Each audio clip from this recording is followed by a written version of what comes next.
ఉన్నటువంటి ప్రభుత్వ భూముల్ని కాపాడాలన్నటువంటి ప్రయత్నంతో ఒక పబ్లిక్ ఇంట్రెస్ట్ లిటిగేషన్ని నిన్న కోర్టులో వేయడం జరిగింది. ఎప్పుడైతే జరిగిందో అప్పటి నుండి తెలుగుదేశం పార్టీ కూటమి ప్రభుత్వంలో ఉన్నటువంటి వారి మీడియా కానీ, వారి డిజిటల్ మీడియా కానీ, సోషల్ మీడియా కానీ అంతా కూడా ఒక తప్పుడు ప్రచారాన్ని వైఎస్ఆర్ కాంగ్రెస్ పార్టీ మీద చేయడం మొదలు పెట్టడం జరిగింది. ఏవని 2 పెద్ద కంపెనీల పేరిట ఆ 2 కంపెనీల్ని ముందుకు పెట్టి మీకు కావాల్సినటువంటి మీ సొంత కంపెనీలకి, ఊరు పేరు లేనటువంటి కంపెనీలకి, కనీసం ఇనిషియల్ ఇన్వెస్ట్మెంట్ కూడా చేయలేనటువంటి కంపెనీలకి, టర్నోవర్ లేనటువంటి కంపెనీలకి,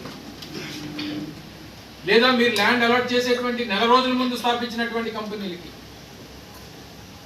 1000 ఎకరాలు 99 పైసలకి ఇస్తున్నారని అంటే ఏ ఉద్దేశంతో ఇస్తున్నారు? ఇందులో ఎంత? మీరు ముఖ్యమంత్రిగా, మంత్రులుగా ఉన్నటువంటి మీరు ప్రభుత్వ ఆస్తుల్ని, ప్రభుత్వ భూముల్ని, విలువైనటువంటి సంపదని కాపాడాల్సినటువంటి బాధ్యతాయుతమైనటువంటి పదవుల్లో ఉన్నటువంటి మీరు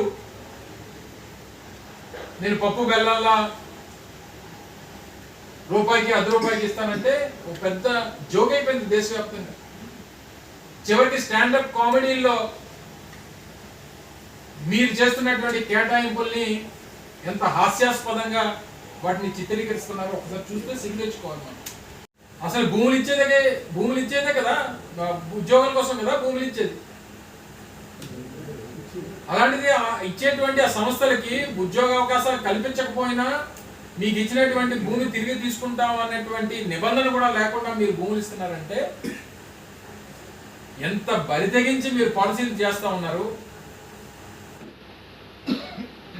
మరి రియల్ ఎస్టేట్ కంపెనీలకి భూములు ఇవ్వడానికి మీకు ప్రభుత్వం, మీకు అధికారం ఇచ్చిందా? ప్రజలు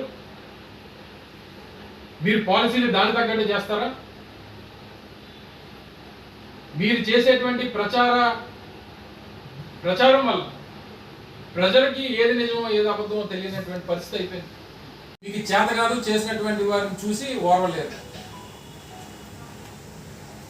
ఇదే విశాఖపట్నంలో 55 ఎకరాలు మీ అల్లుడు గారి తోడల్లుడు స్థానిక ప్రజాప్రతినిధి 5,000 కోట్ల రూపాయలు విలువైనటువంటి భూమిని తన ఆధీనంలో పెట్టుకుంటే తిరిగి ప్రభుత్వ భూమిలో నిర్మాణాలు చేస్తూ ఉంటే మాట్లాడినటువంటి నీ ప్రభుత్వం, ఒక ప్రభుత్వం తిరిగి దాన్ని 1000 కోట్ల రూపాయలు భూమి ఉంటుందని చెప్పి ఆక్రమించుకున్నటువంటి వ్యక్తే దాన్ని ఇది 1000 కోట్ల రూపాయలే ఉంటుంది, 5,000 కోట్ల రూపాయలు కాదు అని చెప్పి ఆయనే ఒప్పుకుంటాడు. వారి మీద చర్యలు ఉండవు.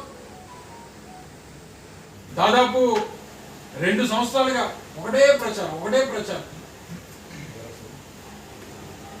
చంద్రబాబు నాయుడు గారు కొడుకుని పొగుడతాడు, కొడుకేమో తల్లిని పొగుడతాడు, ఒకరినొకరు జాకీలు పెట్టి లేపుతూ ఉంటారు. మీరు ఇష్టం వచ్చినట్టు ఒక పక్క దోపిడీ, ఒక పక్క తిరిగి తప్పుడు ప్రచారం వైఎస్ఆర్ కాంగ్రెస్ పార్టీని చేయాలి.